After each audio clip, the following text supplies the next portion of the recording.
Yo, what is up, everybody? Welcome back to the channel, guys. Let's talk some Lakers basketball. So the Lakers lost an ugly one tonight on the road to the Sixers, 108-91. Lakers now fall to 36-10 on the season. That cushion in the West getting a little bit smaller with Utah now just 3.5 games back of the Lakers for that one seed. But we're going to start with a positive from this game because there's a lot of negatives to get to, including the fact that the Lakers just got hammered again by one of the other top-tier teams in the league. But we'll start with a positive, and that, of course, is LeBron James tonight passes the great Kobe Bryant for third on the all-time scoring list. Happened in the third quarter at the 7:21 mark. LeBron made a layup. Unfortunately, the Lakers were down by 20 at that point, but he passed Kobe. Laker fans, as well as some Sixers fans, gave him a standing ovation. Now, he didn't get the Kobe treatment like Kobe got in Minnesota. They stopped the game. Everybody dapped up Kobe, paid their respects. Philly said, nah, LeBron, you're not getting that tonight. We're going to continue this ass whooping and just keep it rolling. But LeBron did get a standing ovation, and look, this is a huge accomplishment for LeBron. It's just a testament to his greatness, passing a legend and one of the best scorers of all time in Kobe Bryant, my favorite player of all time in Kobe. And look, LeBron's a pass-first player. He's 8th all-time in assists, so the fact that he's now top 3 in scoring is just ridiculous.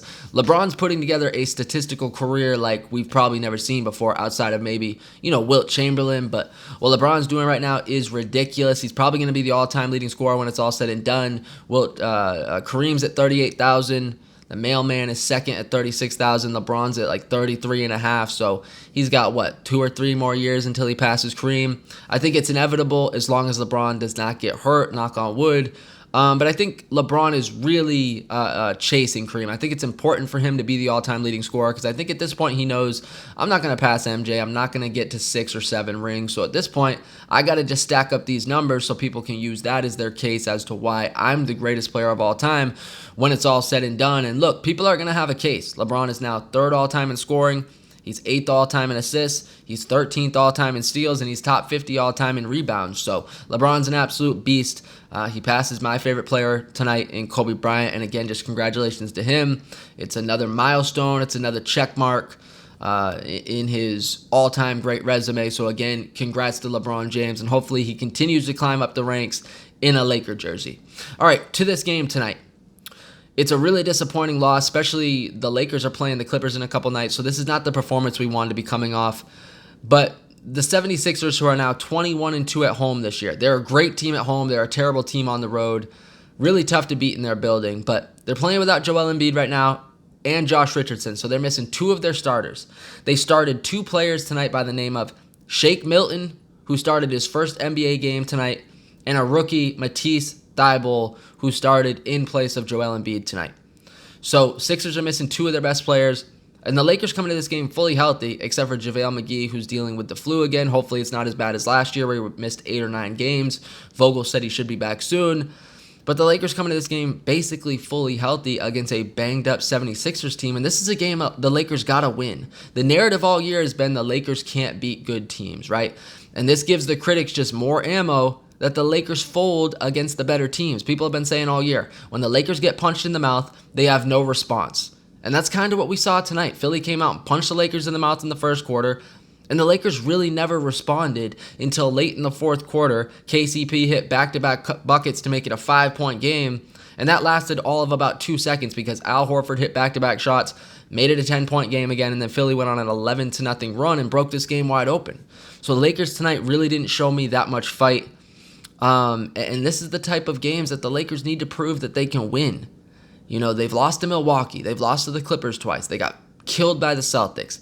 They got killed tonight by the Sixers. Now, in all fairness to the Lakers, they did beat Utah twice. They did beat Dallas 3 times. They beat the Rockets. They beat Miami. So the Lakers have beaten some good teams.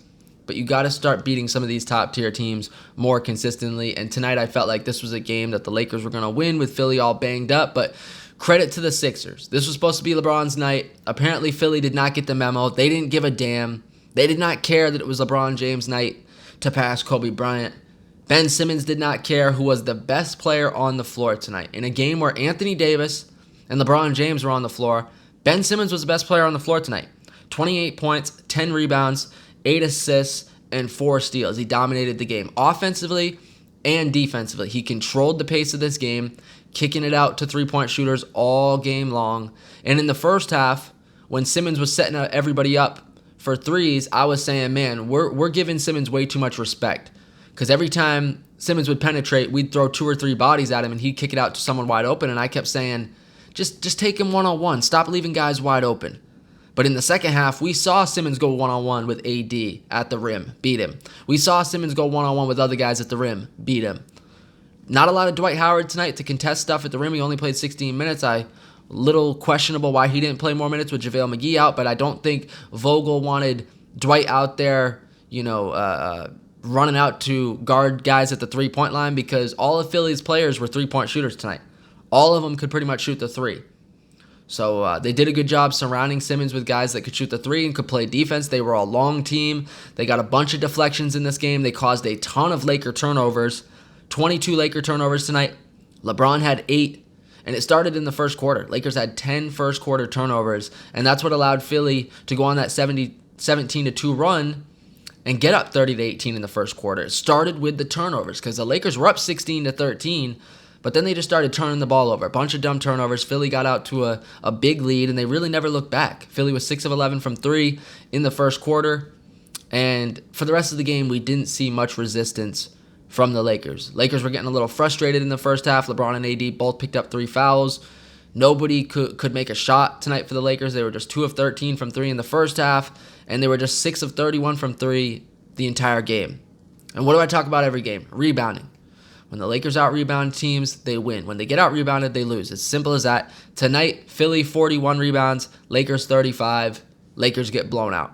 It really comes down to that. Lakers need to rebound to win. Philly got all the 50-50 balls tonight.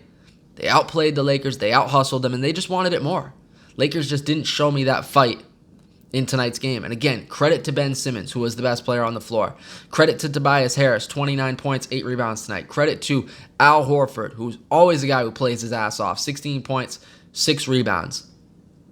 And the difference tonight was Philly got a couple guys that did something off the bench. Furkan Korkmaz, 9 points. A guy named Raul Neto, he had 9 points. Nobody on the Lakers bench did anything. So you had AD, who was the leading scorer tonight, 31 points, 7 rebounds, 2 assists, 2 steals, and a block.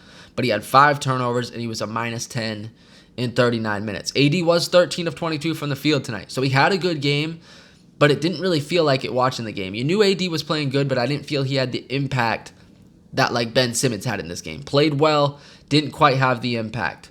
And then LeBron tonight on his night to pass Kobe, 29 points, 7 rebounds, 8 assists, but he had 8 turnovers. He was 9 of 18, just 1 of 6 from the three-point line, and he was a -22 in 35 minutes.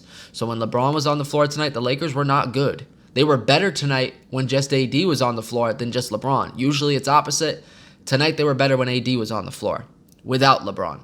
So I think LeBron was a little bit in his head in this game. He knew he was passing Kobe. He probably had some nerves. Just wasn't taking care of the ball. It all came down to the turnovers. 8 turnovers is way too much, 5 for AD. If you have 13 turnovers out of your 2 best players, you're probably not going to win. But the problem for the Lakers tonight really was they couldn't shoot the ball, they didn't rebound, and nobody outside of LeBron and AD gave the Lakers any production tonight. Dwight Howard only played 16 minutes, 2 points, 5 rebounds, and he was a -12. Danny Green tonight, one of those off nights. He's either hot or he's cold. Tonight he was terrible. 2 points, 1 for 7 in 31 minutes. Kyle Kuzma tonight, 4 points, 2 of 6 from the field in 27 minutes. How does Kuz only get 6 shots tonight in 27 minutes? Kuz needs more shots than that. Jared Dudley tonight, just 3 points. Rondo had 2 points. He was 1 of 6 from the field. Caruso tonight, 4 points. He was 1 of 6 from the field. Caruso did have 6 steals in this game tonight, which is definitely worth mentioning. And I got a report to talk about in a minute about Alex Caruso, but just nobody gave the Lakers any production. Bradley had 7 points. KCP had 7. Overall, they only had 22 bench points. And, when the Lakers aren't knocking down their threes and they're not rebounding the basketball and they're turning the ball over, that's a recipe for disaster. And that's what they did tonight. Lakers role players are inconsistent. They have a big game one night, and then they're terrible the next night. Whether it's Kuz, whether it's Danny Green, whether it's Rondo, go through the list. The only guy that's really been consistent to me over the last 2 months has been KCP. And tonight, only 7 points, but he was 3 of 4 from the field, so he was efficient. Just didn't get a lot of shots. But Nobody did much on this Laker team tonight outside of LeBron and AD, and LeBron and AD just turned the ball over too much. So Lakers got to get back to rebounding the basketball at an elite level. They're not getting the 50-50 balls. They're not getting the hustle balls. The dumb stuff like AD gets a jump ball with Al Horford, and he loses it twice. That's the type of stuff that just can't happen. So, it is what it is. Like I've been saying, it's not the end of the world. Lakers lost another game tonight to a good team. They just got to start beating some of these teams. Role players got to step up and play bigger in these games. LeBron's got to be more careful with the ball. He's being too careless. And AD, you can't say much bad about him tonight. Like I said, he put up the numbers. I just would have liked to see more from AD tonight defensively. Just one block with no JaVale McGee in this game. You would have liked to see more from Anthony Davis. I would have liked to see Dwight Howard play more tonight. Just 16 minutes, like I said. I don't think Vogel wanted him out there guarding three-point shooters, but with the Lakers not rebounding well, I would have liked to see Dwight out there, getting some of those offensive rebounds. And, he didn't get the minutes tonight, but it is what it is. At the end of the day, the Sixers were just better. Simmons balled out, and a lot of people hate on Simmons because he can't shoot the three. He really doesn't have a jump shot at all, right? Can't shoot the free throws good. But Simmons is a hell of a player, man. This kid is just damn good. He's one-dimensional offensively as far as his scoring, and you still can't stop him. You know he's not going to shoot, and you still can't stop him going to the rim. So he's a big-time player. And then Tobias Harris is really good, and Al Horford. And those three carried the load tonight, carried the Sixers to a big win over the Lakers at home. And Lakers just got to get better. Get back to rebounding. Stop being so careless with the ball. 22 turnovers is way too much. Now, the Sixers had 23 tonight, but I'm not worried about them. 22 turnovers for the Lakers is way too much. And the Lakers' half-court defense was atrocious tonight. The Sixers only had 8 fast break points, and they still scored 108 points.